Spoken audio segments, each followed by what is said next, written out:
ਕਿਰਪਾ ਕਰੋ ਦੀਨ ਕੇ ਦਾਤੇ।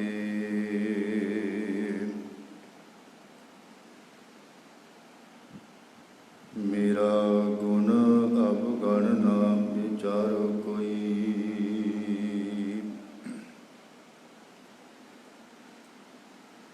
ਮਾਟੀ ਕਾ ਕਿਆ ਧੋਪੈ ਸੁਆਮੀ, ਮਾਨਸ ਕੀ ਗਤ ਏਹੀ।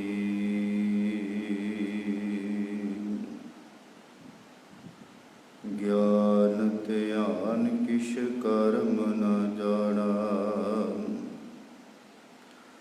ਸਾਰ ਨ ਜਾਣਾ ਤੇਰੀ।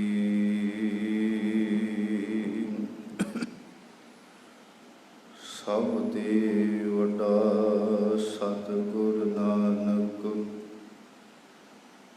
ਜਿਨ ਕਲ ਰਾਖੀ ਮੇਰੀ।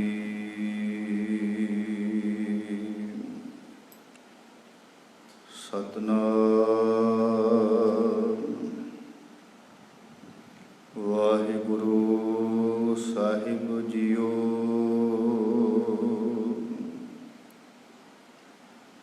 ਇਕ ਓੰਕਾਰ ਸਤਿਨਾਮ। ਕਰਤਾ ਪੁਰਖ ਨਿਰਭਉ ਨਿਰਵੈਰ, ਅਕਾਲ ਮੂਰਤ ਆਜੂਨੀ ਸੈਭੰ ਗੁਰ ਪ੍ਰਸਾਦ।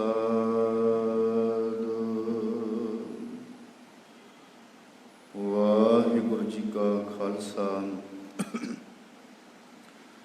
ਵਾਹਿਗੁਰੂ ਜੀ ਕੀ ਫਤਿਹ। ਪਰਮ ਸਤਿਕਾਰਯੋਗ ਹਾਜ਼ਰਾ ਹਜ਼ੂਰ ਚਵਰ ਤਖਤ ਛਤਰ ਦੇ ਮਾਲਕ, ਗੱਦੀ ਦੇ ਬਿਰਾਜਮਾਨ ਸ਼ਬਦ ਗੁਰੂ ਸਾਹਿਬ ਧੰਨ ਸ਼੍ਰੀ ਗੁਰੂ ਗ੍ਰੰਥ ਸਾਹਿਬ ਜੀ ਦੀ ਪਾਵਨ ਪਵਿੱਤਰ ਹਜ਼ੂਰੀ ਅੰਦਰ ਜੁੜ ਬੈਠੇ ਗੁਰੂ ਸਵਾਰੀ, ਗੁਰੂ ਪਿਆਰੇ, ਗੁਰੂ ਰੂਪ ਸਤ ਸੰਗੀ ਜਨੋ, ਸਤਿਗੁਰਾਂ ਦੀ ਅਪਾਰ ਰਹਿਮਤ ਕਿਰਪਾ ਬਖਸ਼ਿਸ਼ ਹੈ ਜੀ। ਸੰਗਤਾਂ ਨੇ ਸੰਧਿਆ ਵੇਲੇ ਦੀਵਾਨਾਂ ਦੀਆਂ ਹਾਜ਼ਰੀਆਂ ਭਰ ਕੇ, ਸਤਿਗੁਰਾਂ ਦੀ ਬਾਣੀ ਨਾਲ ਜੁੜ ਕੇ, ਸੇਵਾ ਨਾਲ ਜੁੜ ਕੇ ਆਪਣੇ ਜੀਵਨ ਨੂੰ ਸਫਲ ਕਰਨ ਦਾ ਯਤਨ ਕੀਤਾ ਹੈ ਜੀ। ਆਪ ਜੀ ਵੱਡਿਆਂ ਭਾਗਾਂ ਵਾਲੇ ਹੋ, ਜੋ ਆਪ ਜੀ ਰੋਜ਼ਾਨਾ ਹੀ ਸਤਿਗੁਰਾਂ ਦੇ ਗੁਰਮਤਿ ਵਿਚਾਰਾਂ ਦੇ ਨਾਲ ਆਪ ਜੀ ਸਾਂਝ ਪਾਉਂਦੇ ਹੋ ਜੀ। ਅੱਜ ਆਪਾਂ ਸਾਹਿਬ ਧੰਨ ਸ਼੍ਰੀ ਗੁਰੂ ਗ੍ਰੰਥ ਸਾਹਿਬ ਜੀ ਦੀ ਲੜੀਵਾਰ ਵਿਆਖਿਆ ਆਰੰਭ ਕਰਨ ਲੱਗੇ ਹਾਂ ਜੀ। ਸਭ ਤੋਂ ਪਹਿਲੀ ਬਾਣੀ ਸਾਹਿਬ ਧੰਨ ਸ਼੍ਰੀ ਗੁਰੂ ਗ੍ਰੰਥ ਸਾਹਿਬ ਵਿੱਚ ਜੋ ਸਤਿਗੁਰੂ ਗੁਰੂ ਨਾਨਕ ਪਾਤਸ਼ਾਹ ਜੀ ਨੇ ਉਚਾਰਨ ਕੀਤੀ ਹੈ, ਜਪ ਬਾਣੀ। ਜਪ ਬਾਣੀ ਦੇ ਨਾਲ ਆਪ ਜੀ ਦੇ ਨਾਲ ਆਰੰਭਤਾ ਵਿਚਾਰ ਆਰੰਭ ਕਰਾਂਗੇ ਜੀ। ਸਤਿਗੁਰੂ ਜੀ ਕਿਰਪਾ ਕਰਨ, ਮਿਹਰ ਕਰਨ ਜੀ। ਆਪਣਾ ਮਿਹਰ ਦਾ ਹੱਥ ਰੱਖ ਕੇ ਜੋ ਕਾਰਜ ਆਰੰਭ ਕਰਵਾਉਣ ਲੱਗੇ ਨੇ, ਮਹਾਰਾਜ ਜੀ ਆਪ ਹੀ ਸਾਰਾ ਕਾਰਜ ਕਰਵਾ ਲੈਣ ਜੀ। ਬਾਣੀ ਦੀ ਵਿਚਾਰ ਕਰਨ ਦੇ ਬਲ ਉਦਮ ਦੀ ਦਾਤ ਸਮੱਤ ਬਖਸ਼ਿਸ਼ ਕਰਨ, ਸੰਗਤਾਂ ਨੂੰ ਬਾਣੀ ਪੜ੍ਹਨ ਸੁਣਨ ਦੇ ਬਲ ਉਦਮ ਬਖਸ਼ਿਸ਼ ਕਰਨ, ਮਿਹਰ ਕਰਨ, ਸੁਖ ਵਰਤਾਉਣ ਜੀ। ਆਓ ਜੀ, ਵਿਚਾਰ ਆਰੰਭ ਕਰਨ ਤੋਂ ਪਹਿਲਾਂ ਕਰੋ ਮਨ ਬਿਰਤੀਆਂ ਨੂੰ ਇਕਾਗਰ, ਕਰੋ ਰਸਨਾ ਨੂੰ ਪਵਿੱਤਰ, ਲਵਾਓ ਹਾਜ਼ਰੀਆਂ, ਉਚਾਰਨ ਕਰੋ ਜੀ ਸਤਿਨਾਮ।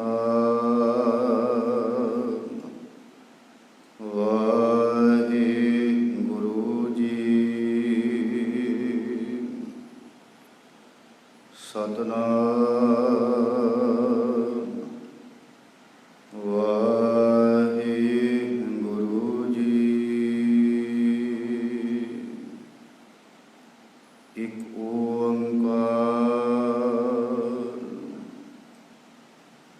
ਸਤਿਨਾਮ ਕਰਤਾ ਪੁਰਖ ਨਿਰਭਉ ਨਿਰਵੈਰ ਅਕਾਲ ਮੂਰਤ ਆਜੂਨੀ ਸੈਭੰ ਗੁਰ ਪ੍ਰਸਾਦ।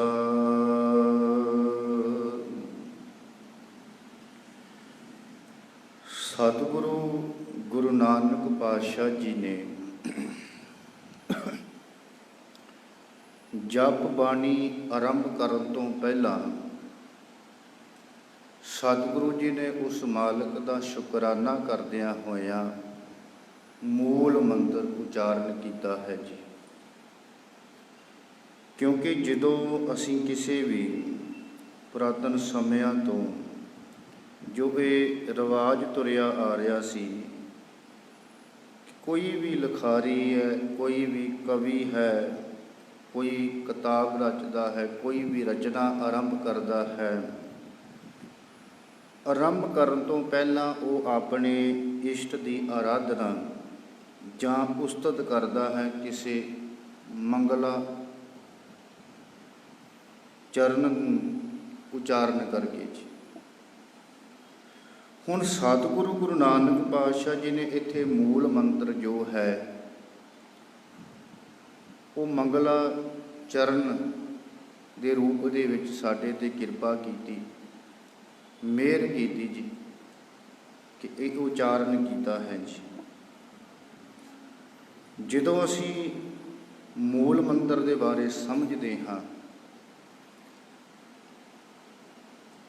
ਸਮੇਂ ਦੇ ਮੁਤਾਬਕ ਜਿੱਦਾਂ ਦੇ ਲੋਕ ਜਾਂ ਲੋਕਾਂ ਦੇ ਜਿੰਨੀ ਕੁ ਸੋਚ ਕਹਿ ਲਈਏ, ਮਤ ਕਹਿ ਲਈਏ, ਆਪੋ ਆਪਣੀ ਮਤ ਦੇ ਮੁਤਾਬਕ, ਆਪੋ ਆਪਣੀ ਸੋਚ ਦੇ ਮੁਤਾਬਕ ਕਿਸੇ ਨੇ ਰੱਬ ਨੂੰ ਆਪੋ ਆਪਣੇ ਤਰੀਕੇ ਦੇ ਨਾਲ ਉਚਾਰਨ ਕੀਤਾ ਹੈ, ਗਾਉਣਾ ਕੀਤਾ ਹੈ ਜਾਂ ਰੱਬ ਦਾ ਸਰੂਪ ਬਿਆਨ ਕੀਤਾ ਹੈ।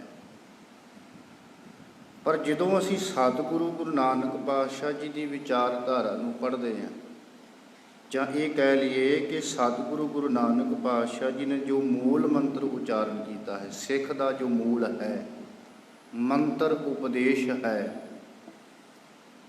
ਮੂਲ ਸਿੱਖ ਦਾ ਜੋ ਮੂਲ ਹੈ, ਮੰਤਰ ਉਪਦੇਸ਼ ਹੈ, ਜੋ ਮਹਾਰਾਜ ਜੀ ਨੇ ਇਸ ਮੂਲ ਮੰਤਰ ਦੇ ਵਿੱਚ ਸਾਨੂੰ ਇਹ ਬਿਆਨ ਕਰਕੇ ਦੱਸਿਆ, ਗੁਰੂ ਕਿਆ ਸਿੱਖਾ, ਜੇ ਤੂੰ ਰੱਬ ਦਾ ਸਰੂਪ ਵੇਖਣਾ ਚਾਹੁੰਦਾ ਹੈ, ਰੱਬ ਕੈਸਾ ਹੈ, ਕਿਉਂਕਿ ਵੱਖੋ ਵੱਖ ਤਰੀਕਿਆਂ ਦੇ ਨਾਲ ਰੱਬ ਨੂੰ ਬਿਆਨ ਕੀਤਾ ਗਿਆ। ਕਈਆਂ ਨੇ ਰੱਬ 33 ਕਰੋੜ ਦੇਵੇ ਦੇਵਤੇ ਮੰਨ ਲਏ ਜੀ, ਕਈਆਂ ਨੇ ਕਹਿਤਾ ਰੱਬ ਮੱਕੇ ਦੇ ਵਿੱਚ ਹੈ ਜੀ। ਆਪੋ ਆਪਣੇ ਤਰੀਕਿਆਂ ਦੇ ਨਾਲ ਰੱਬ ਦੀ ਉਸਤਤ ਕਰਨੀ, ਰੱਬ ਨੂੰ ਸਾਹਮਣੇ ਰੱਖ ਕੇ ਉਹਦੀ ਸਿਫਤ ਸਲਾਹ ਕਰਨੀ। ਤੇ ਸਤਿਗੁਰੂ ਗੁਰੂ ਨਾਨਕ ਪਾਤਸ਼ਾਹ ਜੀ ਨੇ ਆਰੰਭ ਵੇਲੇ ਹੀ ਸਾਨੂੰ ਮੂਲ ਮੰਤਰ ਦੇ ਵਿੱਚ ਪਰਮਾਤਮਾ ਦਾ ਸਰੂਪ ਦੱਸ ਦਿੱਤਾ ਕਿ ਗੁਰੂ ਕਿਆ ਸਿੱਖਾ, ਪਰਮਾਤਮਾ ਦਾ ਸਰੂਪ ਕੀ ਹੈ, ਰੱਬ ਕਿਹੋ ਜਿਹਾ, ਰੱਬ ਕਿੱਦਾਂ ਦਾ। ਆ ਮੈਂ ਤੁਹਾਨੂੰ ਦੱਸਾਂ ਕਿ ਰੱਬ ਕਿਹੋ ਜਿਹਾ ਹੈ, ਰੱਬ ਕਿਵੇਂ ਹੈ, ਰੱਬ ਕੀ ਹੈ, ਰੱਬ ਦਾ ਸਰੂਪ ਕੀ ਹੈ, ਤੇਰਾ ਭਰਮ ਭੁਲੇਖਾ ਜੋ ਹੈ ਉਹ ਸਾਰੇ ਹੀ ਗੁਰੂ ਨਾਨਕ ਨੇ ਇੱਥੇ ਖਤਮ ਕਰ ਦਿੱਤੀ ਜੀ।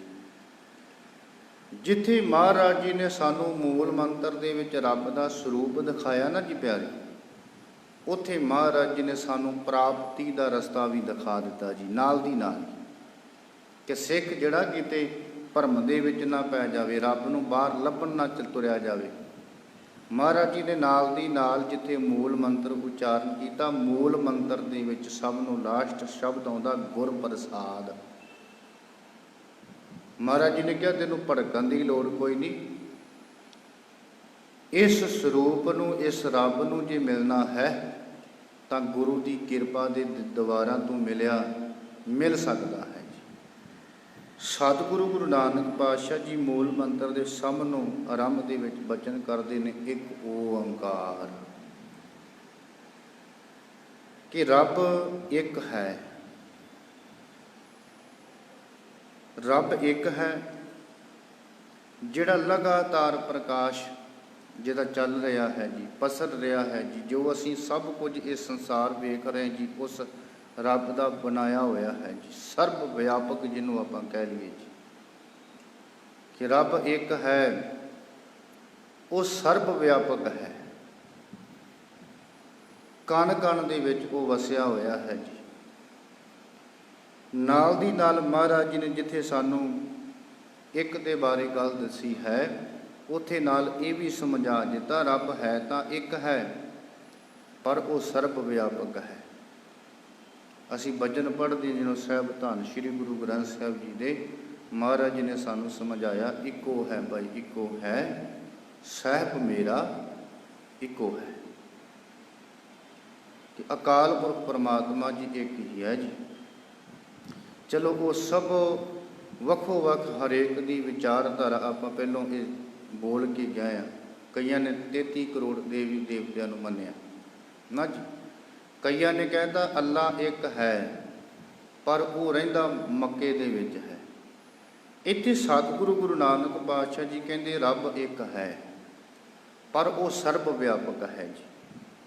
ਇਸ ਗੱਲ ਨੂੰ ਭਗਤ ਬਾਣੀ ਜਦੋਂ ਅਸੀਂ ਪੜ੍ਹਦੇ ਹਾਂ, ਭਗਤ ਨਾਮਦੇਵ ਜੀ ਦੇ ਬੋਲ, ਉਹਨਾਂ ਨੇ ਬੜਾ ਸੋਹਣਾ ਇੱਕ ਸ਼ਬਦ ਉਚਾਰਨ ਕੀਤਾ ਹੈ, ਬੜਾ ਸਾਨੂੰ ਸੋਹਣਾ ਸਮਝਾਇਆ। ਉਹਨਾਂ ਨੇ ਇੱਕ ਬਿਆਨ ਕੀਤੀ ਗੱਲ, ਹਿੰਦੂ ਅੰਨਾ ਤੁਰਕੂ ਕਾਣਾ, ਤੇ ਮਹਾਰਾਜ ਜੀ ਕਹਿੰਦੇ ਦੋਵਾਂ ਦੇ ਗਿਆਨੀ ਸਿਆਣਾ। ਹੁਣ ਇੱਥੇ ਭਗਤ ਜੀ ਨੇ ਜਿਹੜੀ ਗੱਲ ਕੀਤੀ ਨਾ, ਹਿੰਦੂ ਅੰਨਾ, ਹੁਣ ਉਹ ਹਿੰਦੂ ਅੰਨਾ ਕਿਉਂ ਹੈ ਜੀ? ਜਿਹੜਾ ਇੱਕ ਹਿੰਦੂ ਆ ਨਾ ਜੀ, ਸਨਾਤਨ ਧਰਮ, ਇਹ ਆਖਦਾ ਕਿ ਰੱਬ ਜਿਹੜਾ ਹੈ, ਜਾਂ ਉਹ ਆਪਣੇ 33 ਕਰੋੜ ਦੇਵੀ ਦੇਵਤਿਆਂ ਨੂੰ ਰੱਬ ਮੰਨ ਕੇ ਬੈਠਾ ਹੈ, ਪਰ ਗੁਰੂ ਨਾਨਕ ਪਾਤਸ਼ਾਹ ਜੀ ਕਹਿੰਦੇ ਕਿ ਰੱਬ ਇੱਕ ਹੈ। ਹੁਣ ਇਹ 33 ਕਰੋੜ ਦੇਵੀ ਦੇਵਤਿਆਂ ਨੂੰ ਰੱਬ ਮੰਨ ਕੇ ਬੈਠੇ ਹੈ ਜੀ। ਦੂਜੀ ਗੱਲ, ਇਹਨਾਂ ਦਾ ਕਹਿਣਾ ਹੈ, ਇਹਨਾਂ ਨੇ ਜੋ ਆਪਣੇ ਹੱਥੀਂ ਮੂਰਤੀ ਤਿਆਰ ਕੀਤੀ ਪੱਥਰ ਦੀ, ਇਹਨਾਂ ਨੇ ਕਹਿਤਾ ਕਿ ਰੱਬ ਜਿਹੜਾ ਪੱਥਰ ਦੇ ਵਿੱਚ ਹੀ ਹੈ ਜੀ, ਇਹਨਾਂ ਨੇ ਰੱਬ ਨੂੰ, ਪੱਥਰ ਨੂੰ ਪੂਜਣਾ ਸ਼ੁਰੂ ਕਰ ਦਿੱਤਾ ਜੀ। ਚਲੋ ਉਹਨਾਂ ਦਾ ਧਰਮ, ਉਹਨਾਂ ਨੂੰ ਮੁਬਾਰਕ ਹੈ ਜੀ। ਸਿਰਫ ਤਾਂ ਸਿਰਫ ਆਪਾਂ ਗੁਰੂ ਨਾਨਕ ਪਾਤਸ਼ਾਹ ਜੀ ਦੀ ਵਿਚਾਰ ਕਰ ਰਹੇ ਹਾਂ ਜੀ ਕਿ ਸਤਿਗੁਰੂ ਗੁਰੂ ਨਾਨਕ ਪਾਤਸ਼ਾਹ ਜੀ ਦੇ ਕੀ ਬੋਲਿਆ ਜੀ। ਹੁਣ ਇਸ ਕਰਕੇ ਇਹ ਅੰਨਾ ਹੈ ਜੀ। ਗੁਰੂ ਨਾਨਕ ਪਾਤਸ਼ਾਹ ਜੀ ਕਹਿੰਦੇ ਰੱਬ ਇੱਕ ਹੈ, ਇਹ 33 ਕਰੋੜ ਦੇਵੀ ਦੇਵਤਿਆਂ ਨੂੰ ਮੰਨਦਾ ਹੈ। ਭਗਤ ਜੀ ਕਹਿੰਦੇ, ਭਗਤ ਨਾਮਦੇਵ ਜੀ ਆਂਦੇ ਰੱਬ ਸਰਬ ਵਿਆਪਕ ਹੈ।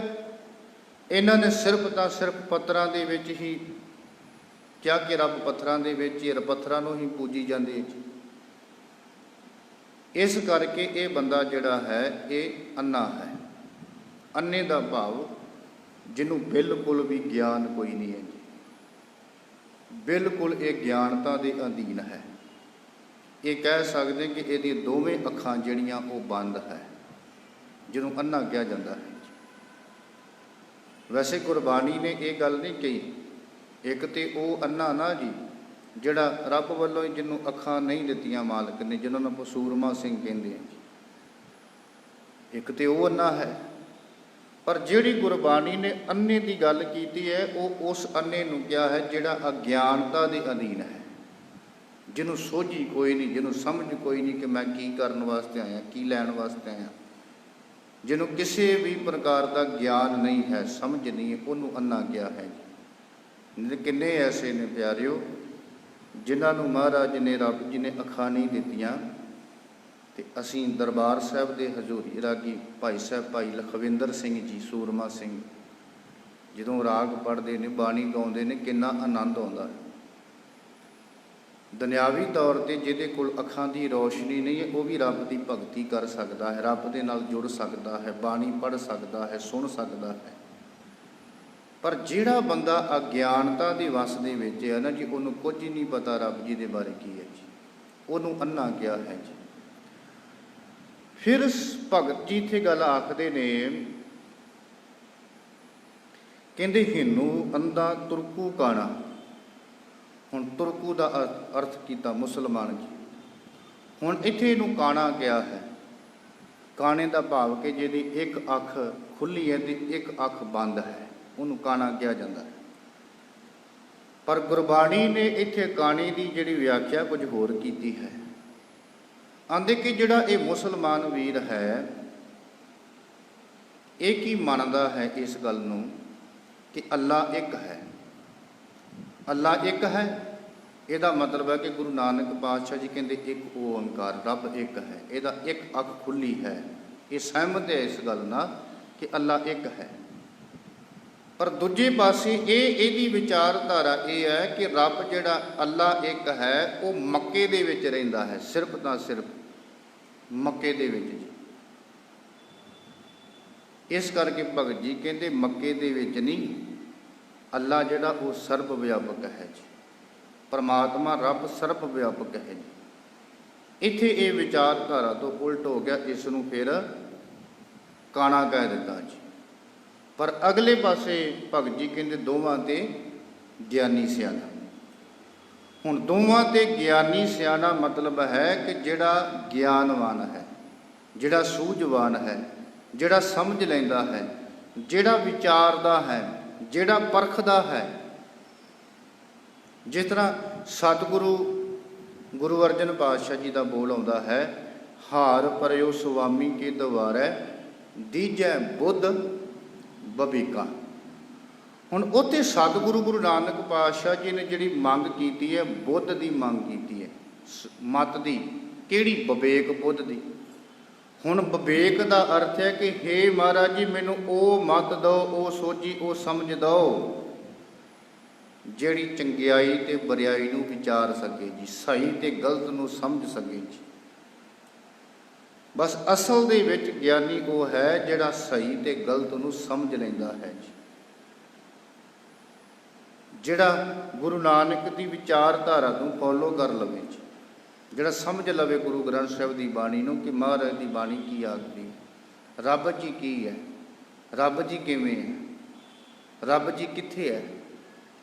ਇਹਨਾਂ ਗੱਲਾਂ ਨੂੰ ਜਿਹੜਾ ਸਮਝ ਲੈਂਦਾ ਹੈ ਉਹਨੂੰ ਫਿਰ ਗਿਆਨੀ ਕਿਹਾ ਗਿਆ ਹੈ ਜੀ। ਅਸਲ ਦੇ ਵਿੱਚ ਮਹਾਰਾਜ ਜੀ ਕਹਿੰਦੇ ਉਹ ਸਿਆਣਾ ਹੈ ਜੀ, ਉਹ ਭਾਵੇਂ ਕੋਈ ਵੀ ਹੋਵੇ ਜੀ। ਗਿਆਨੀ ਨਿਰਾ ਇਹ ਨਹੀਂ ਕਿ ਜਿਹੜਾ ਸਿੱਖ ਹੈ ਜੀ ਉਹੀ ਗਿਆਨੀ ਹੈ। ਉਹ ਭਾਵੇਂ ਕੋਈ ਮੁਸਲਮਾਨ ਵੀਰ ਹੈ, ਜੇ ਉਹ ਰੱਬ ਨੂੰ ਸਮਝਦਾ ਕਿ ਉਹ ਵੀ ਗਿਆਨੀ ਹੈ।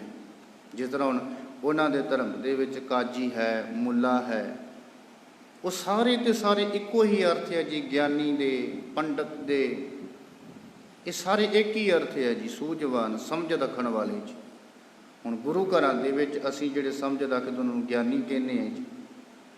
ਮੰਦਰਾਂ ਦੇ ਵਿੱਚ ਜਿਹੜੇ ਸਮਝ ਰੱਖਦੇ ਉਹਨਾਂ ਨੂੰ ਆਪਾਂ ਪੰਡਤ ਆਖਦੇ ਹਾਂ ਜੀ। ਮੁਸਲਮਾਨਾਂ ਵੀਰਾਂ ਦੇ ਵਿੱਚ ਉਹਨਾਂ ਨੂੰ ਕਾਜੀ, ਉਹਨਾਂ ਨੂੰ ਮੁੱਲਾ ਕਿਹਾ ਜਾਂਦਾ ਹੈ। ਹੁਣ ਜੇ ਇਹਨਾਂ ਸ਼ਬਦਾਂ ਨੂੰ ਵੇਖਿਆ ਜਾਵੇ, ਹੈ ਸਾਰੇ ਇੱਕ ਹੀ ਹੈ ਜੀ, ਕਿ ਜਿਹੜੇ ਰੱਬ ਦੀ ਸਮਝ ਰੱਖਣ ਵਾਲੇ ਨੇ ਉਹਨਾਂ ਨੂੰ ਗਿਆਨੀ ਕਿਹਾ ਹੈ ਜੀ। ਮਾਲਕ ਜੀ ਕਹਿੰਦੇ ਅਸਲ ਦੇ ਵਿੱਚ ਗਿਆਨੀ ਸਿਆਣਾ ਹੈ ਜਿਹੜਾ ਸੋਝੀ, ਜਿਹੜਾ ਸਮਝ ਰੱਖਣ ਵਾਲਾ ਹੈ, ਜਿਹਨੇ ਰੱਬ ਜੀ ਨੂੰ ਸਮਝ ਲਿਆ, ਜਿਹਨੇ ਰੱਬ ਜੀ ਦੇ ਬਾਰੇ ਜਾਣ ਲਿਆ ਜੀ। ਇੱਕ ਸ਼ਬਦ ਆਉਂਦਾ ਨਾ, ਬ੍ਰਹਮ ਬਿੰਦੈ ਤਿਸ ਦਾ ਬ੍ਰਹਮ ਤਰਹਿ ਏਕ ਸ਼ਬਦ ਲਿ ਬੁਲਾਏ। ਆਂਦੇ ਉਹਦਾ ਸਦਾ ਹੀ ਬ੍ਰਾਹਮਣ ਪੁਣਾ ਬਣਿਆ ਰਹਿੰਦਾ ਹੈ, ਜਿਹੜਾ ਬ੍ਰਹਮ ਦੀ ਪਛਾਣ ਕਰ ਲੈਂਦਾ ਹੈ। ਬ੍ਰਾਹਮਣ, ਹੁਣ ਬ੍ਰਾਹਮਣ ਕੋਈ ਜਾਤੀਵਾਚਕ ਨਹੀਂ ਹੈ। ਬ੍ਰਾਹਮਣ ਦਾ ਮਤਲਬ ਹੈ ਕਿ ਜਿਹੜਾ ਰੱਬ ਨੂੰ ਜਾਣ ਲਵੇ, ਸਮਝ ਲਵੇ, ਜਿਹੜਾ ਅਕਾਲ ਪੁਰਖ ਪਰਮਾਤਮਾ ਜੀ ਦੇ ਬਾਰੇ ਵਿਚਾਰ ਰੱਖਦਾ ਹੋਵੇ, ਉਹਨੂੰ ਬ੍ਰਾਹਮਣ ਕਿਹਾ ਗਿਆ ਹੈ। ਦੋਵਾਂ ਦੇ ਗਿਆਨੀ ਸਿਆਣਾ।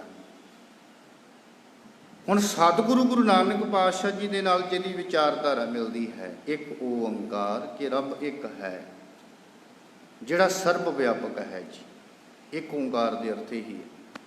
ਫਿਰ ਮਹਾਰਾਜ ਜੀ ਕਹਿੰਦੇ ਨੇ ਸਤਿਨਾਮ, ਸਤਿਨਾਮ ਜਿਹਦਾ ਨਾਮ ਸਦਾ ਹੋਂਦ ਵਾਲਾ ਹੈ, ਸਦੀਵੀ ਰਹਿਣ ਵਾਲਾ ਹੈ ਜੀ। ਇੱਕ ਤਾਂ ਹੈ ਪਿਆਰੇ, ਹੁਣ ਸਾਡੇ ਦਾਦੇ ਪੜਦਾਦੇ ਕਿੰਨੇ ਇਸ ਸੰਸਾਰ ਤੋਂ ਹੋ ਕੇ ਚਲੇ ਗਏ।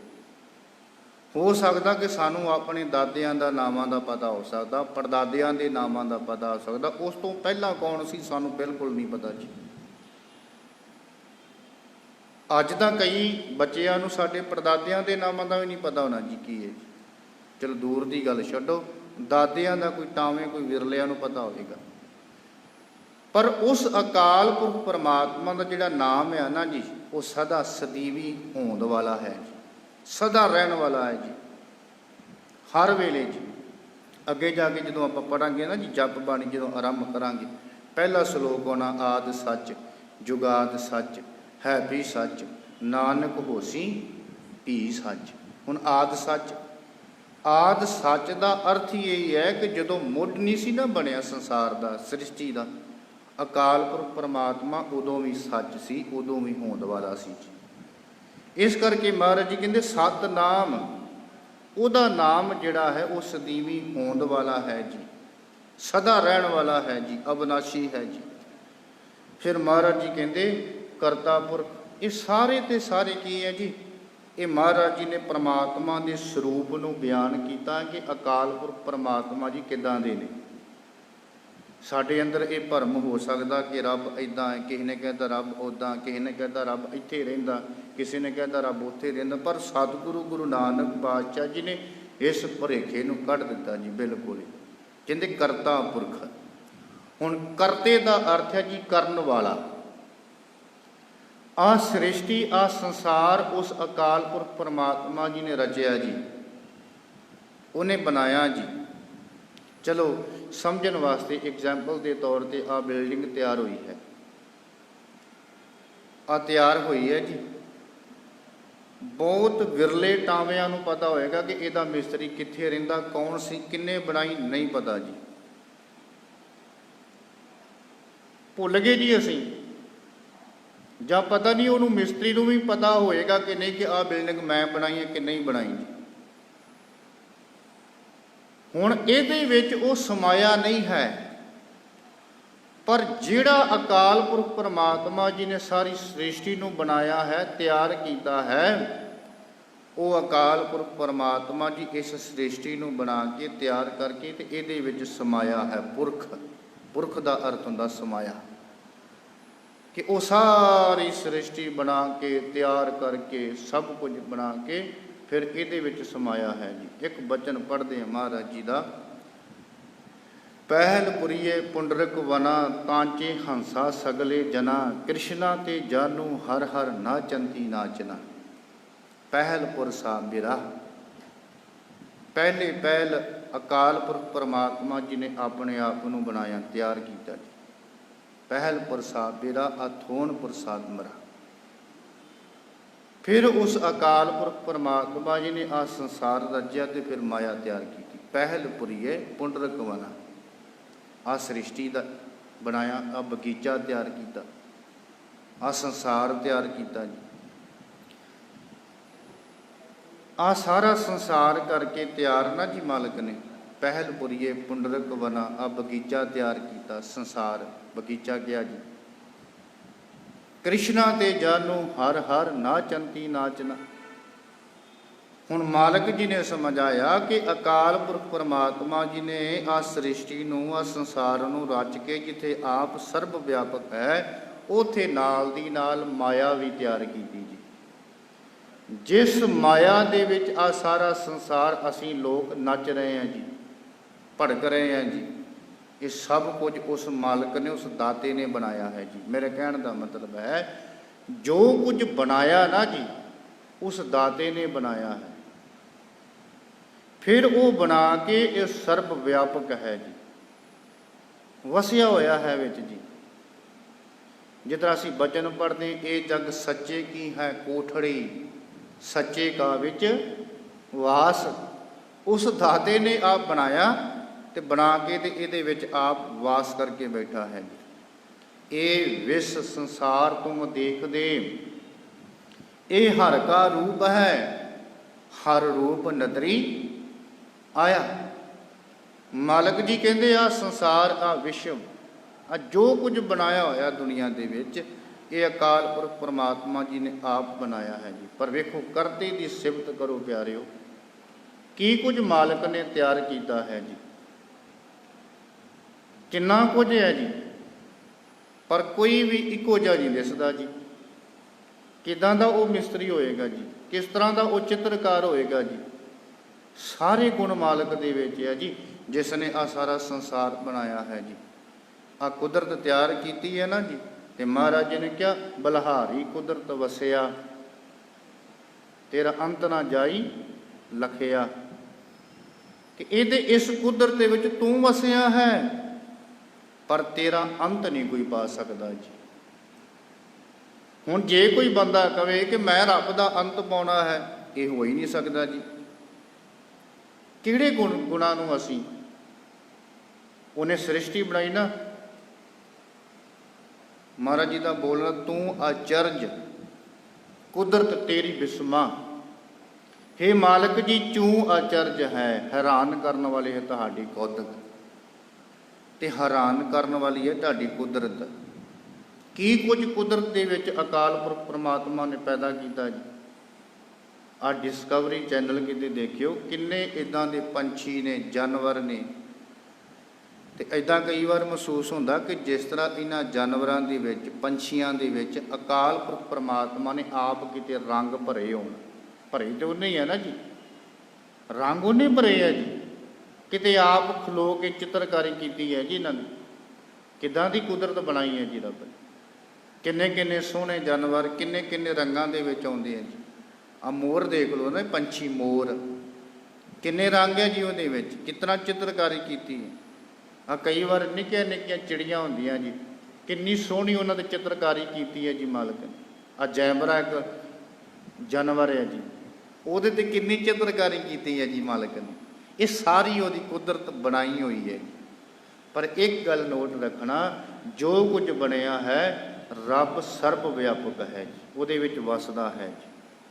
ਉਹ ਗੱਲ ਵੱਖਰੀ ਹੈ ਕਿ ਅਸੀਂ ਰੱਬ ਨੂੰ ਮਹਿਸੂਸ ਕਰੀਏ ਨਾ ਕਰੀਏ। ਇਸੇ ਕਰਕੇ ਤਾਂ ਮਹਾਰਾਜ ਜੀ ਨੇ ਕਹਿੰਦਾ ਗੁਰ ਪ੍ਰਸਾਦ। ਰੱਬ ਨੂੰ ਮਹਿਸੂਸ ਜੇ ਕਰਨਾ ਹੈ, ਜੇ ਸਮਝਣਾ ਹੈ, ਗੁਰੂ ਦੀ ਕਿਰਪਾ ਦੀ ਦੁਆਰਾ ਕਰ। ਮੈਂ ਥੋੜ੍ਹਾ ਗੁਰਪ੍ਰਸਾਦ ਸ਼ਬਦ ਇਸ ਕਰਕੇ ਲੈ ਰਿਹਾ ਕਿ ਸਾਨੂੰ ਗੁਰਪ੍ਰਸਾਦ ਸ਼ਬਦ ਦੀ ਸਮਝ ਲੱਗ ਸਕੇ ਕਿ ਮਹਾਰਾਜ ਜੀ ਨੇ ਉਚਾਰਨ ਕਿਉਂ ਕੀਤਾ ਹੈ ਜੀ। ਹੁਣ ਸਰਬ ਵਿਆਪਕ ਮੰਨਣ ਦੀ ਗੱਲ ਤਾਂ ਪਰੇ ਰਹਿ ਗਈ ਜੀ। ਅਜੇ ਸਾਨੂੰ ਆਪਣੇ ਆਪ ਦੇ ਵਿੱਚ ਹੀ ਨਹੀਂ ਪਤਾ ਲੱਗਾ ਕਿ ਰੱਬ ਮੇਰੇ ਵਿੱਚ ਸਰਬ ਵਿਆਪਕ ਹੈ ਜੀ। ਜੇ ਅਸੀਂ ਕਹੀਏ ਕਿ ਰੱਬ ਜੀ ਸਾਰੇ ਸੰਸਾਰ ਦੇ ਵਿੱਚ ਵਸਦਾ ਜੀ, ਸਾਰੇ ਸੰਸਾਰ ਦੇ ਵਿੱਚੋਂ ਰੱਬ ਨੂੰ ਵੇਖ, ਮਹਾਰਾਜ ਦੀ ਬਾਣੀ ਨੇ ਸਾਨੂੰ ਸਮਝਾਇਆ ਨਾ ਜੀ। ਅਸੀਂ ਤੇ ਅਜੇ ਆਪਣੇ ਵਿੱਚੋਂ ਹੀ ਨਹੀਂ ਰੱਬ ਵੇਖਿਆ ਜੀ। ਅਜੇ ਅਸੀਂ ਆਪਣੇ ਵਿੱਚੋਂ ਰੱਬ ਨਹੀਂ ਵੇਖ ਸਕੇ ਤੇ ਬਾਹਰ ਕੀ ਵੇਖਾਂਗੇ ਜੀ। ਇਸ ਕਰਕੇ ਮਹਾਰਾਜ ਜੀ ਨੇ ਗੁਰਪ੍ਰਸਾਦ ਜੋ ਲਾਸਟ ਵਿੱਚ ਵਰਤਿਆ ਨਾ, ਮਹਾਰਾਜ ਜੀ ਨੇ ਕਿਹਾ ਜੇ ਰੱਬ ਨੂੰ ਮਹਿਸੂਸ ਕਰਨਾ ਹੈ, ਜੇ ਰੱਬ ਨੂੰ ਸਮਝਣਾ ਹੈ, ਵੇਖਣਾ ਹੈ, ਤਾਂ ਫਿਰ ਗੁਰੂ ਦੀ ਕਿਰਪਾ ਲੈ, ਰੱਬ ਤੈਨੂੰ ਵਿਖਾਏਗਾ ਗੁਰੂ ਜੀ। ਇੱਕ ਬਚਨ ਪੜ੍ਹਦੇ, ਸਭ ਮੈਂ ਜੋਤ ਜੋਤ ਹੈ ਸੋਏ, ਤਿਸ ਕੇ ਚਾਨਣ ਸਭ ਮੈਂ ਚਾਨਣ ਹੋਏ, ਗੁਰ ਸਾਖੀ ਜੋਤ ਪ੍ਰਗਟ ਹੋਏ।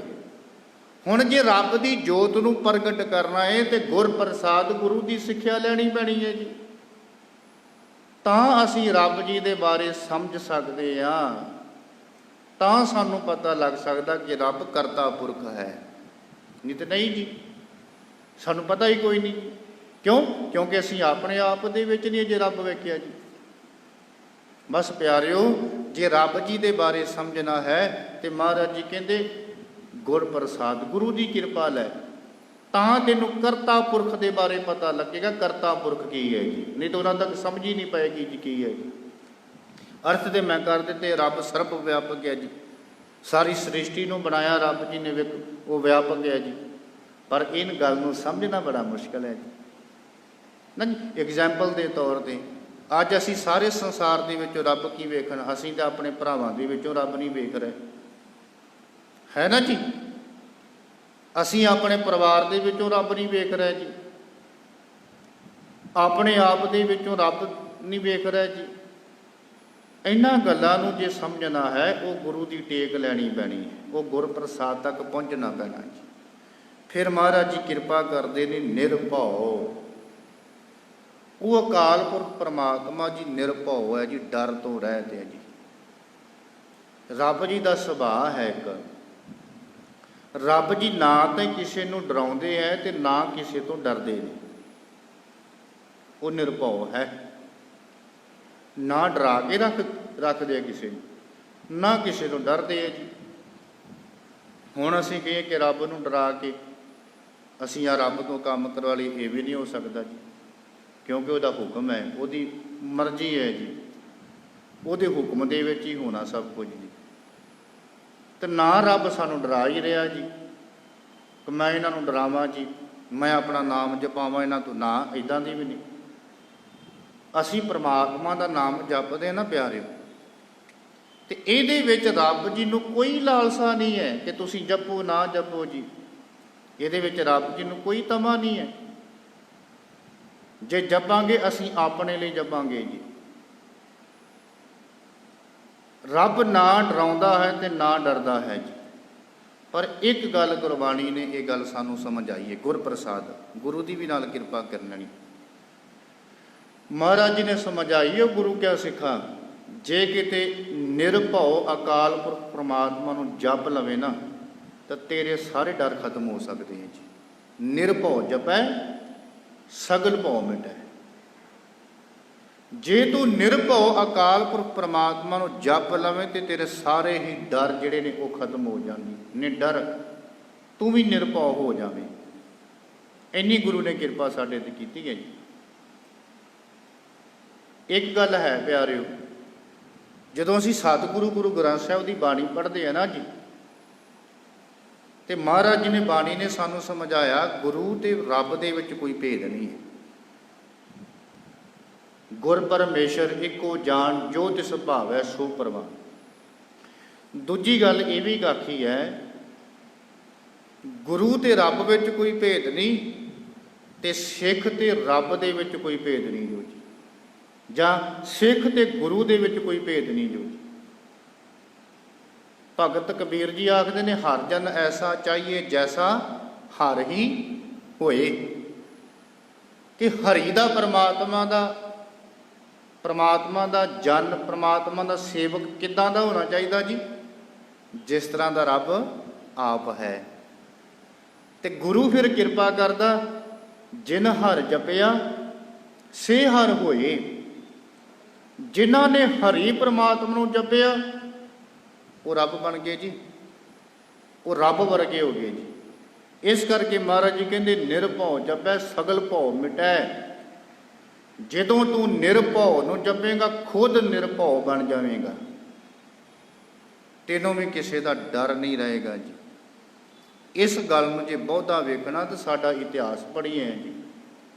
ਅਗਲਿਆਂ ਨੇ ਕਿੰਨਾ ਡਰਾਇਆ, ਕਿੰਨਾ ਧਮਕਾਇਆ, ਕਿੰਨੇ ਲਾਲਚ ਦਿੱਤੇ ਕਿ ਤੁਸੀਂ ਸਿੱਖੀ ਨੂੰ ਤਿਆਗ ਕੇ ਇਸਲਾਮ ਨੂੰ ਕਬੂਲ ਕਰ ਲਓ ਜੀ। ਆਹੀ 3 ਤਰੀਕ ਹੈ ਜੀ ਸ਼ਹੀਦੀ ਦਿਹਾੜਾ ਗੁਰੂ ਅਰਜਨ ਪਾਤਸ਼ਾਹ ਜੀ ਦਾ ਆਉਣ ਵਾਲਾ। ਤੱਤੀ ਤਵੀ ਤੇ ਬੈਠ ਕੇ ਵੀ ਸਤਿਗੁਰੂ ਜੀ ਆਖਦੇ ਨੇ, ਤੇਰਾ ਕੀਆ ਮੀਠਾ ਲਾਗੇ, ਹਰ ਨਾਮ ਪਦਾਰਥ ਨਾਨਕ ਮੰਗੇ। ਰੱਬ ਦਾ ਸਰੂਪ ਹੈ ਨਾ ਜੀ, ਫਰਕ ਤਾਂ ਨਹੀਂ ਹੈ ਕੋਈ ਰਿਹਾ ਜੀ। ਨਿਰਭਉ ਹੋ ਗਏ ਨੇ ਜੀ।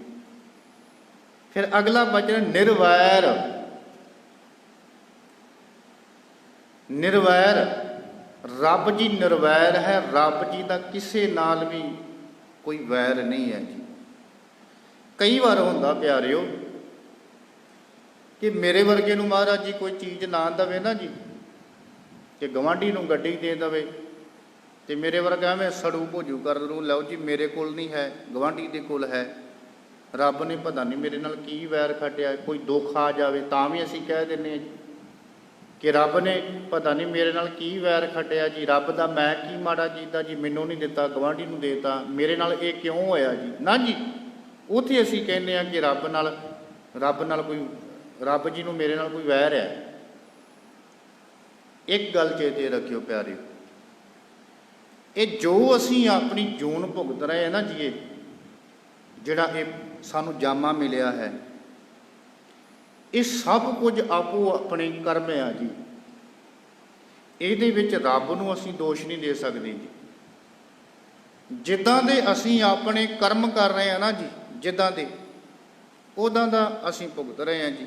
ਇੱਕ ਬਚਨ ਆਉਂਦਾ, ਦੱਦਾ ਦੋਸ਼ ਨਾ ਦੇਹੂੰ ਕਿਸੈ, ਦੋਸ਼ ਕਰਮਾ ਆਪਣਿਆ, ਜੋ ਮੈਂ ਕੀਆ ਸੋ ਮੈਂ ਪਾਇਆ, ਦੋਸ਼ ਨਾ ਦੀਜੈ ਅਵਰ ਜਨਾ। ਹੁਣ ਇਹ ਦੋਸ਼ ਅਸੀਂ ਦੂਸਰੇ ਨੂੰ ਨਹੀਂ ਦੇ ਸਕਦੇ ਜੀ ਕਿ ਰੱਬ ਜੀ ਨੇ ਮੇਰੇ ਨਾਲ ਆਹ ਕੀਤਾ ਜੀ, ਰੱਬ ਜੀ ਨੇ ਉਹ ਕੀਤਾ, ਰੱਬ ਨੇ ਆਹ ਨਹੀਂ ਦਿੱਤਾ, ਮੈਨੂੰ ਆਹ ਨਹੀਂ ਮਿਲਿਆ। ਨਾ, ਰੱਬ ਜੀ ਨੇ ਸਭ ਨੂੰ ਬਰਾਬਰ ਦਾ ਦਿੱਤਾ ਹੈ।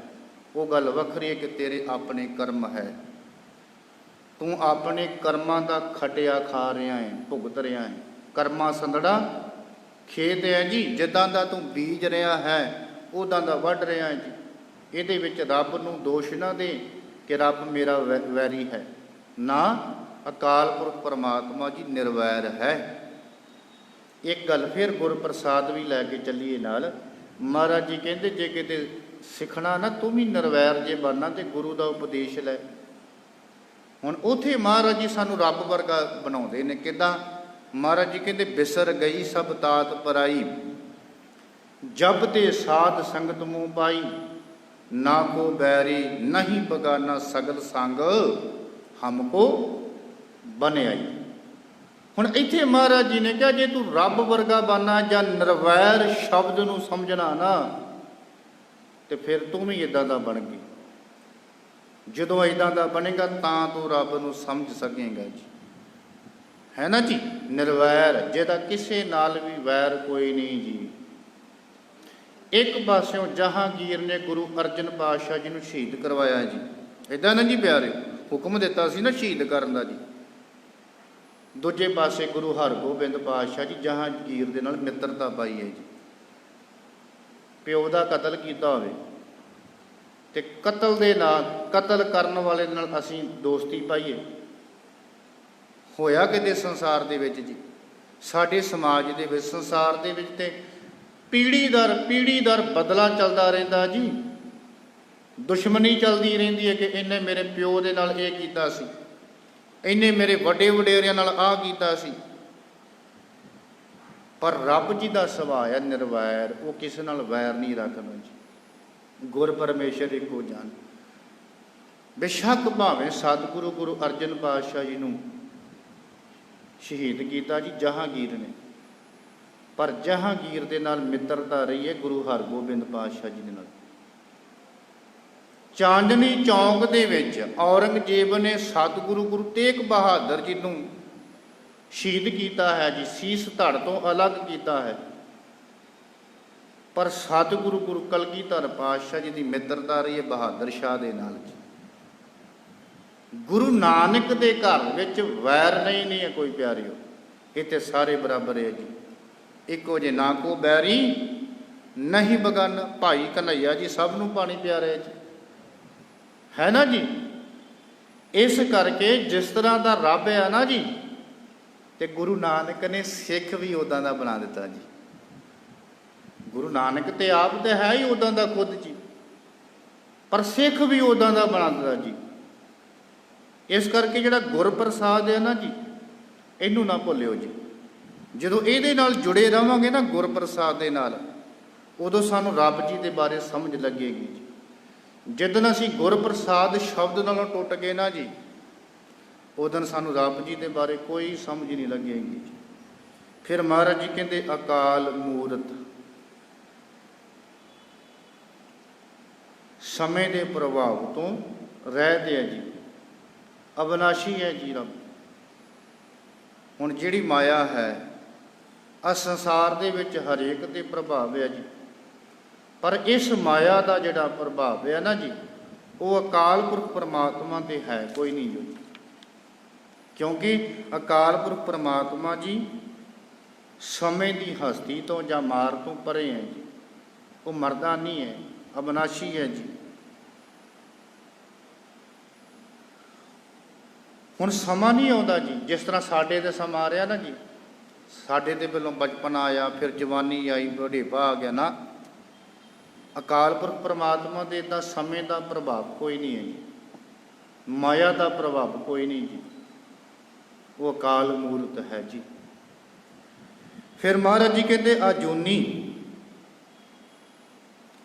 ਅਜੂਨੀ ਅਕਾਲ ਪੁਰਖ ਪਰਮਾਤਮਾ ਜੀ ਜੂਨਾਂ ਦੇ ਵਿੱਚ ਨਹੀਂ ਹੈ ਜੀ। ਵੇਖੋ ਕੋਈ ਵੀ ਹੈ ਨਾ ਜੀ, ਹਰੇਕ ਬੰਦਾ ਮਾਂ ਦੇ ਗਰਭ ਦੇ ਵਿੱਚੋਂ ਪੈਦਾ ਹੋਇਆ ਹੈ, ਚਾਹੇ ਉਹ ਪਸ਼ੂ ਹੋਵੇ, ਚਾਹੇ ਜਾਨਵਰ ਹੋਵੇ, ਚਾਹੇ ਮਨੁੱਖ ਹੋਵੇ ਜੀ। ਅੰਡਜ, ਜੇਰਜ, ਸੇਤਜ, ਉਤਪੁਜ, ਚਾਰ ਖਾਣੀਆਂ ਮੰਨੀਆਂ ਗਈਆਂ ਜੀ। ਇਹਨਾਂ ਦੇ ਰਾਹੀਂ, ਪਸੀਨੇ ਦੇ ਰਾਹੀਂ, ਆਂਡੇ ਦੇ ਰਾਹੀਂ, ਉਤਪੁਜ ਕੁਦਰਤ ਰਾਹੀਂ, ਜੇਰਜ ਇਹਦੇ ਰਾਹੀਂ ਸਾਰੇ ਜੀਵ ਜਿਹੜੇ ਨੂੰ ਪੈਦਾ ਹੋ ਰਹੇ ਜੀ ਨਾ ਜੀ। ਅਜੂਨੀ ਹੈ ਸਾਰੇ ਜੂਨੀ ਹੈ ਸਾਰੀ। ਪਰ ਅਕਾਲ ਪੁਰਖ ਪਰਮਾਤਮਾ ਜੀ ਆਜੂਨੀ ਹੈ, ਜੂਨਾ ਤੋਂ ਰਹਿਤ ਹੈ ਜੀ। ਅਕਾਲ ਪੁਰਖ ਪਰਮਾਤਮਾ ਜੀ ਕਿਸੇ ਦੇ ਮਾਂ ਦੇ ਗਰਭ ਦੇ ਵਿੱਚੋਂ ਪੈਦਾ ਨਹੀਂ ਹੋਇਆ ਜੀ। ਇੱਕ ਗੱਲ ਹੋਰ ਸਮਝ ਲਿਓ ਜੀ, ਸਾਡੇ ਲੋਕ ਅੱਜ, ਸਾਡਾ ਸਮਾਜ, ਸਾਡਾ ਸੰਸਾਰ ਉਹਨਾਂ ਨੂੰ ਰੱਬ ਮੰਨ ਕੇ ਬੈਠੇ ਨੇ ਜਿਹੜੇ ਮਾਂ ਦੇ ਗਰਭ ਦੇ ਵਿੱਚੋਂ ਪੈਦਾ ਹੋਏ। ਉਹ ਰੱਬ ਨਹੀਂ ਜੋ ਹੋ ਸਕਦੇ ਜੀ। ਉਹ ਸਮੇਂ ਦੇ ਰਾਜੇ, ਉਹ ਬਾਦਸ਼ਾਹ ਜ਼ਰੂਰ ਹੋ ਸਕਦੇ ਨੇ, ਪਰ ਰੱਬ ਨਹੀਂ ਹੋ ਸਕਦੇ ਜੀ।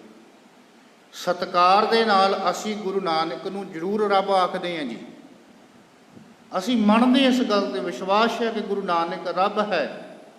ਪਰ ਕਿਤੇ ਗੁਰੂ ਨਾਨਕ ਦੀ ਬਾਣੀ ਪੜ੍ਹ ਕੇ ਦੇਖੋ, ਗੁਰੂ ਨਾਨਕ ਨੇ ਆਪਣੇ ਆਪ ਨੂੰ ਕਿਹਾ ਹੀ ਨਹੀਂ ਕਿ ਮੈਂ ਰੱਬ ਹਾਂ ਜੀ। ਨਾ, ਗੁਰੂ ਨਾਨਕ ਦੇ ਆਖਦਾ ਕਿ ਨਾਨਕ ਨੀਚ ਕਹੇ ਵਿਚਾਰ। ਅੱਗੇ ਆਏਗਾ, ਪੜਾਂਗੇ ਜੀ ਆਪਾਂ।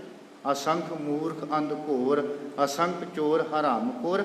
ਇਹਨਾਂ ਲਿਸਟ ਦੇ ਵਿੱਚ ਕਿਹਾ ਮਹਾਰਾਜ ਨੇ ਕਿ ਨਾਨਕ ਨੀਚ ਵੀ ਇਹਨਾਂ ਦੇ ਵਿੱਚ ਹੈ। ਇੰਨੀ ਨਿਮਰਤਾ ਜੀ ਗੁਰੂ ਨਾਨਕ ਪਾਤਸ਼ਾਹ ਦੇ ਵਿੱਚ। ਇਹ ਗੱਲ ਸਮਝ ਲੈਣਾ ਕਿ ਜਿਹੜਾ ਮਾਂ ਦੇ ਗਰਭ ਦੇ ਵਿੱਚੋਂ ਪੈਦਾ ਹੈ ਉਹ ਰੱਬ ਨਹੀਂ ਹੋ ਸਕਦਾ ਜੀ।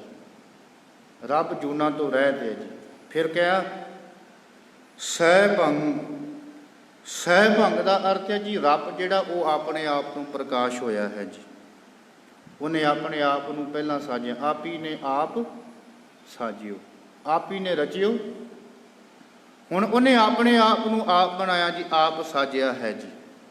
ਤੇ ਮਾਲਕ ਜੀ ਕਹਿੰਦੇ ਜੇ ਐਸੇ ਰੱਬ ਨੂੰ ਵੇਖਣਾ ਚਾਹੁੰਦੇ ਆ, ਜੇ ਦਰਸ਼ਨ ਕਰਨਾ ਚਾਹੁੰਦੇ ਆ, ਪ੍ਰਗਟ ਕਰਨਾ ਚਾਹੁੰਦੇ, ਗੁਰ ਪ੍ਰਸਾਦ। ਲਾਸਟ ਵਿੱਚ ਗੁਰੂ ਦੀ ਕਿਰਪਾ ਦੇ ਦੁਆਰਾ ਰੱਬ ਮਿਲਦਾ ਜੋ ਪਿਆਰਿਓ। ਗੁਰ ਪ੍ਰਸਾਦ ਨਾ ਛੱਡਿਓ, ਗੁਰੂ ਨਾ ਛੱਡਿਓ, ਗੁਰੂ ਦੇ ਪੱਲੇ ਨੂੰ ਕਦੇ ਨਾ ਛੱਡਿਓ, ਸਤ ਸੰਗਤ ਨਾ ਛੱਡਿਓ। ਜਿੱਦਣ ਸਾਡੇ ਜੀਵਨ ਦੇ ਵਿੱਚੋਂ ਸਤ ਸੰਗਤ ਨਿਕਲ ਜਾਵੇ ਨਾ ਜੀ, ਤੇ ਜੀਵਨ ਇੱਕ ਬੇਕਾਰ ਹੋ ਜਾਂਦਾ, ਜੋ ਖਿੜ ਜਾਂਦਾ ਜੋ ਜੀਵਨ।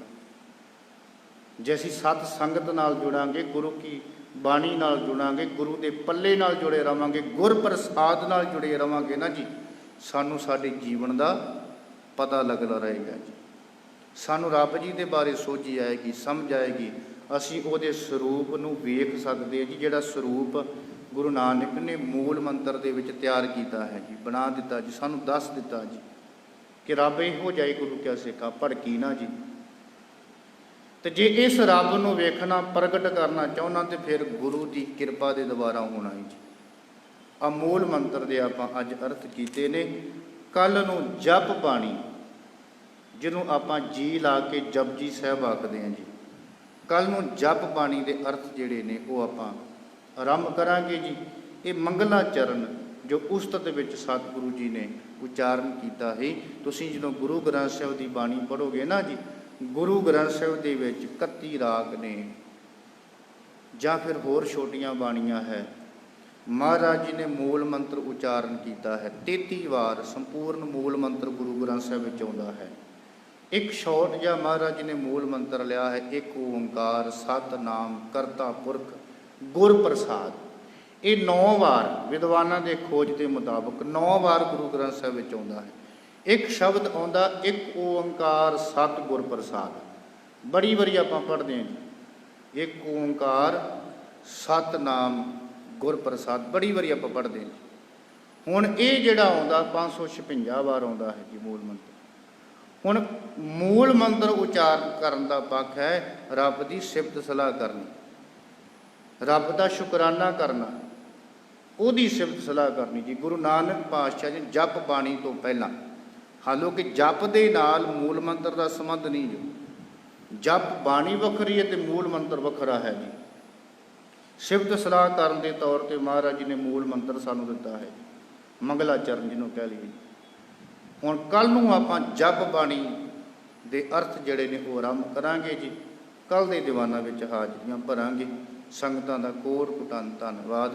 ਆਪ ਜੀ ਨੇ ਹਾਜ਼ਰੀਆਂ ਭਰੀਆਂ। ਇਸੇ ਤਰ੍ਹਾਂ ਹੀ ਸਾਨੂੰ ਮਹਾਰਾਜ ਜੀ ਸਭ ਨੂੰ ਬਲ ਉਦਮ ਦੀ ਦਾਤ ਬਖਸ਼ਿਸ਼ ਕਰੇ, ਮਿਹਰ ਕਰੀ ਜੀ। ਹੋਈਆਂ ਭੁੱਲਾਂ ਦੀ ਖਿਮਾ, ਬਲਾ ਫਤਿਹ ਆਖੋ ਜੀ। ਵਾਹਿਗੁਰੂ ਜੀ ਕਾ ਖਾਲਸਾ, ਵਾਹਿਗੁਰੂ ਜੀ ਕੀ ਫਤਿਹ।